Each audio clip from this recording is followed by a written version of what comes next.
ফুচকাওয়ালা খোকন আজ মন খারাপ করে ঘরে ফিরল। দাওয়ায় বসেই তার মেয়ে অর্পাকে ডাকতে শুরু করলো। অর্পা, এই অর্পা, কোথায় গেলি মা? আমাকে একটু পানি দিয়ে যা তো মা। আজ বড্ড রোদ। ইস, রোদ গরমে শেষ হয়ে গেলাম। তখন অর্পা এক গ্লাস পানি নিয়ে এলো। তারপর খোকন সেটি এক নিঃশ্বাসে পুরো গ্লাস ফাঁকা করে দিল। বাবা, আজ তুমি এত তাড়াতাড়ি চলে এলে? মানুষ আজকাল আর ফুচকা খেতে চায় না রে মা। কিন্তু আমি তো এই ফুচকা ছাড়া আর কোনো কাজ জানি না। এত মজাদার ফুচকা তবুও কেউ খেতে চায় না। এবার আমরা কি করব?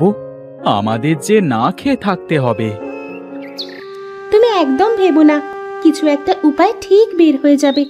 কিন্তু আমি ভাবছি অন্য কথা, মানুষ ফুচকা কেন খাচ্ছে না? বটতলার মাঠে আমার ঠিক উল্টো পাশে একজন চটপটি আর ফুচকা বিক্রি করছে।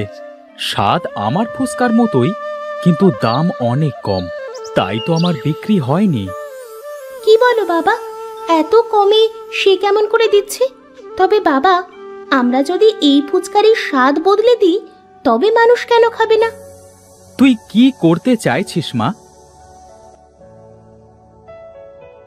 ওদিকে দুষ্টু আশিক আজ খুব খুশি ছিল। আরে ব্যবসায় অত নীতি খাটালে চলে না। অত দাম দিয়ে ভালো জিনিস খাইয়ে কি হবে?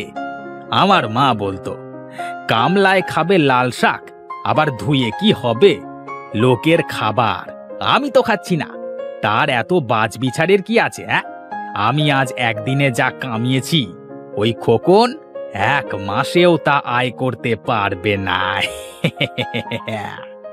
শোনো, সৎ পথের 2 টাকাও অনেক উন্নতি করতে পারে, কিন্তু অসৎ পথের টাকা যে পথে আসে সে পথেই ফিরে যায়। রাখো রাখো তোমার নীতি কথা। এলেন আমার জ্ঞানের পরশমণি চাত্তসাপ। শোনো, জীবনে ধনী হতে গেলে না বুদ্ধি লাগে, বুদ্ধি। পরিশ্রম তো গাধাও করে। তোমার এত কথা শোনবার সময় নেই আমার। দুটো খেতে দাও দেখি। তুমি বসো, আমি খাবার নিয়ে আসছি।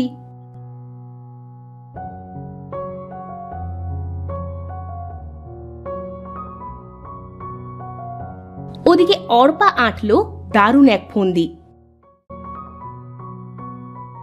সে ছুটে তার বাবার কাছে এলো। কি হয়েছে মা অর্পা? আচ্ছা বাবা, আমরা যদি লইটা বা ভেটকি মাছ দিয়ে ফুচকা তৈরি করে সবাইকে নতুন স্বাদের ফুচকা খাওয়াই তবে কেমন হয়?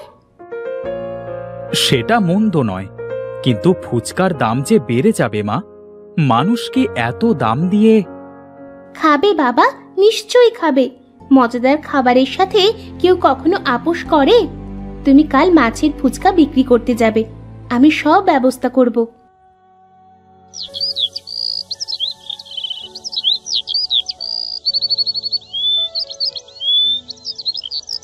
পরদিন সকালে খোকন আবার বটতলায় দাঁড়িয়ে ফুচকা বিক্রি করতে শুরু করলো। আসুন আসুন, ফুচকা খেয়ে যান, মাছের ফুচকা খেয়ে যান। কি বলছিস কি রে খোকন? মাছের ফুচকা? মাছের কখনো ফুচকা হতে পারে? তোর মাথা কি খারাপ হয়ে গেছে নাকি? একটার স্বাদ নিয়ে দেখুন না মোড়ল মশাই, একদম এর স্বাদ আপনার মনে গেঁথে যাবে। বেশ, দে একটা। জনগণের স্বার্থে আমি একটা কি খেয়ে দেখি। শোন বাপু, যদি এটা খেয়ে আমার ভালো না লাগে তবে এখান থেকে তোর কারবার কিন্তু গোটাতে হবে। এই নিন মোড়ল মশাই, এই ফুচকাটা খেয়ে দেখুন। আহা, এ যে অমৃত। দে দে, আরো কখানা দে। আর শোন, আমার ঘরের জন্য কিছু দিয়ে দিস। আজ দলে দলে লোকজন খোকনের দোকানে ভিড় করতে শুরু করলো। ওদিকে আশিকের বড্ড রাগ হচ্ছিল। আরে আরে, এই খোকন কেমন করে রাতারাতি ওর ব্যবসার মোড় ঘুরিয়ে দিল। মাছের ফুচকা, মাছের কাটলেট হয়, ফ্রাই হয়, ফিঙ্গারও হয়, কিন্তু ফুচকা এটা কেমন করে করলো? আমাকে দেখতে হবে আজ রাতে। তখন এক বুড়ো গ্রামবাসী আশিকের দোকানে এলো। কি চাচা, কি দেব আজ? ফুচকা নাকি চটপটি? তোর মুখে ছাই পড়ুক, কাল কি খাইয়েছিস হতভাগা? তোর একদিনের ফুচকা চটপটি খেয়ে আমার কাল থেকে ঘরে বাইরে করতে হচ্ছে। এতদিন খোকনের দোকান থেকে খেয়ে আসছি, আমার কখনো কিছুটি হয়নি। আরে চাচা, আপনিও হিরে আর কাঁচের তফাৎ বুঝতে পারলেন না। ওর কাছে তো দামের ভয়ে বেশি খেতেই পারেননি, আর এখানে দামে সস্তা, গ্রামবাসীর আস্থা। কাল তো পেট পুড়ে ফুচকা আর চটপটি খেয়েছেন, তাই হয়তো গন্ডগোল হয়েছে। হ্যাঁ, তাও ঠিক। তাহলে হয়তো আমারই কোথাও ভুল হচ্ছে। আমি এখন আসি, কেমন? বেটা বুড়ো, না না, মাথা ঠান্ডা রাখতে হবে। ব্যবসায়ীর মাথা গরম হলে তো চলবে না। কিন্তু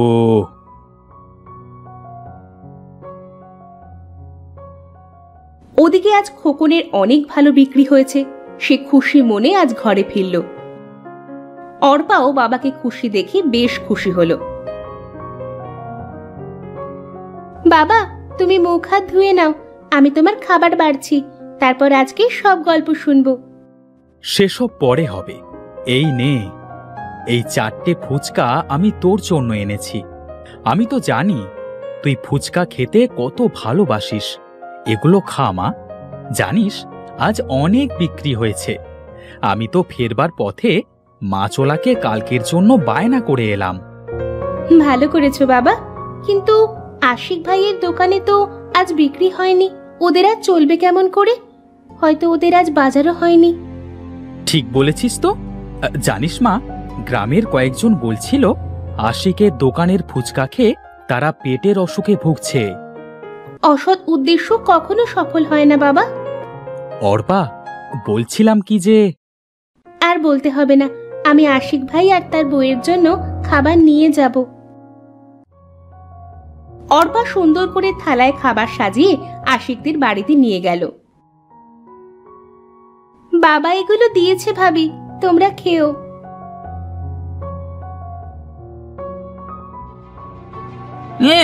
ভাত দিয়ে করুণা দেখানো হচ্ছে।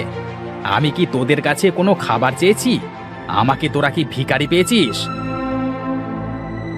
তোর বাপকে গিয়ে বল, এত দরদ দেখিয়ে ভালো মানুষ সাজবার কিছু নেই। আদতে সে একটা শয়তান, আমার সব খদ্দের ভাগিয়ে নিয়েছে। আমার বাবাকে নিয়ে তুমি আর একটি শব্দও বলবে না, তোমার মুখে অন্তত মানায় না। চলি ভাবি, উপকার করতে এসে অপমানিত হতে হবে এ আশাও আমি করিনি। কাঁদতে কাঁদতে অর্পা বাড়ি ফিরল।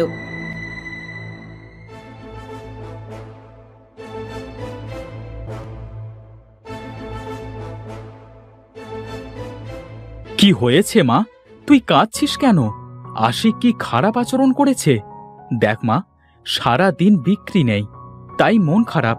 তুই কাঁদিস না, ঘুমিয়ে পড়। আশিক জেলেদের ফেলে দেওয়া পচা মাছ কুড়িয়ে বাড়ি ফিরল। তারপর ফুচকা তৈরির প্রস্তুতি শুরু করলো। পচা মাছের দুর্গন্ধে ওর বউ বমি করতে শুরু করলো। ইয়াক ইয়াক, এসব কি এনেছো তুমি? গন্ধে দেখা যাচ্ছে না। দোহাই তোমার, এমন ভুল পথে পা বাড়িও না। যে ঠকায় সেও ঠকে। ইয়াক। চোরে না শোনে ধর্মের কাহিনী। তোমার মতো গাধার বুদ্ধির কোনো দরকার নেই আমার। একদম বিরক্ত করবে না, মন দিয়ে কাজ করতে দাও।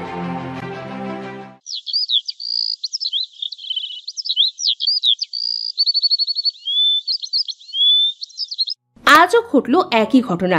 আজ সকালে সস্তার মাছের ফুচকা পেয়ে আশিকের দোকানে ভিড় করলো সবাই। আর কতক্ষণ অপেক্ষা করব বাপু? এই যে চাচা।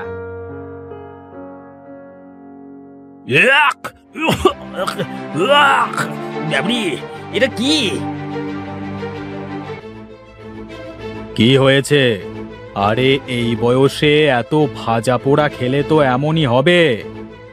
মোড়ল মশাই, এই আশিক অসৎ ব্যবসা করে। এই কয়েকদিন আগে আমি ওর ফুচকা খেয়ে অসুস্থ হয়ে যাই, আর আজ আবার খোকনের সাথে পাল্লা দিয়ে পচা মাছের ফুসকা করেছে। ইয়াক! ইয়াক! ইয়াহ! আশিক, উনি যা বলছেন তা কি সত্যি? হ্যাঁ, সত্যি মোড়ল মশাই। আমাদের প্রতিবেশী খোকন ফুচকাওয়ালাকে ও হিংসে করত, তাই ওনাকে ছোট করতে খারাপ জিনিস ব্যবহার করে ও কম দামে ফুচকা বিক্রি করত। ওকে উচিত শিক্ষা দিন। ও মানুষের সাথে বেইমানি করেছে, ওর শাস্তি তো ওকে পেতেই হবে। মোড়ল মশাই আশিককে তাড়া করে। আশিকও প্রাণপণে ছুটতে শুরু করে। তারপর খোকন মন দিয়ে ওর মাছের ফুচকা বিক্রি করে। বলেছিলাম না বাবা, সৎ পথে থাকলে জয় হবেই। একদম ঠিক। পচা মাছের ফুচকার বিদায়ে